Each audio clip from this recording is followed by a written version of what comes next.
There was a sense of isolation. There weren't a lot of us out there. We were very scattered all over the country.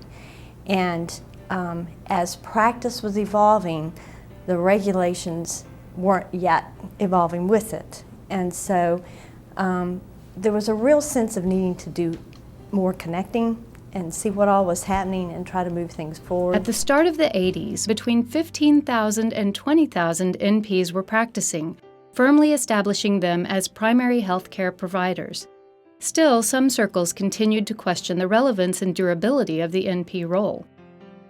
However, by 1984, there were approximately 24,000 practicing NPs and several very active groups representing different specialties. But no single group existed that could represent all NPs on a national scale. There had been a growing sense that the profession was growing, the nurse practitioner discipline needed to have much more organizational support than what existed at the current time. And it needed to be broad, it needed to be for all specialties of NPs. And really looking at the scopes of regulation, the support, the educational needs, all the things that a national professional organization does needed to be there for this profession across the board. A group of like-minded NPs with diverse specialties and geographies formed a steering committee to study the need for and feasibility of a national organization. In 1985, members of the steering committee convened at the Pennsylvania farmhouse of NP Jan Towers, and under an apple tree drafted bylaws for a national NP organization. The American Academy of Nurse Practitioners was born. There was no group that really was centering in on looking at nurse practitioners as a whole, and we felt we did not have a spokesperson, and we were getting large enough that there were many issues that we were concerned about and felt we needed to have more cohesion in relation to nurse practitioners. And so there was sort of a hue and cry throughout the nurse practitioner community to do something.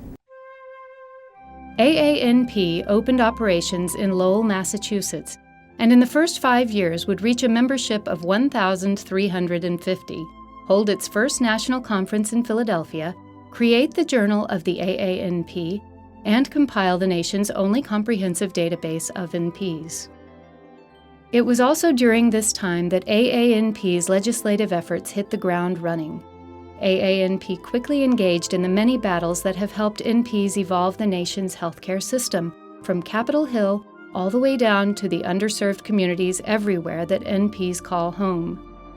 I was reminded a long time ago that regulation and legislative change follows practice, not the other way around. So the practice had evolved to a point that regulatory and legislative changes had to happen. And I remember saying, you know, what do we need to do to get nurse practitioners included in this legislation? And the answer was, you need to have somebody on the Hill. So we put somebody on the Hill. That somebody, it turns out, was Jan Towers. And to this day, her work, the work of the AANP lobbyist, and the Health Policy Office benefits the growing role of NPs everywhere. In 1993, AANP formed the National Certification Program as a separately incorporated entity, offering clinically focused and competency-based certification exams for adult and family NPs. 2 years later, AANP initiated the Corporate Advisory Council as a way of enhancing communications with healthcare industry leaders. What I think was a turning point for all of us in the profession was in the early 90s when the numbers of nurse practitioners increased dramatically.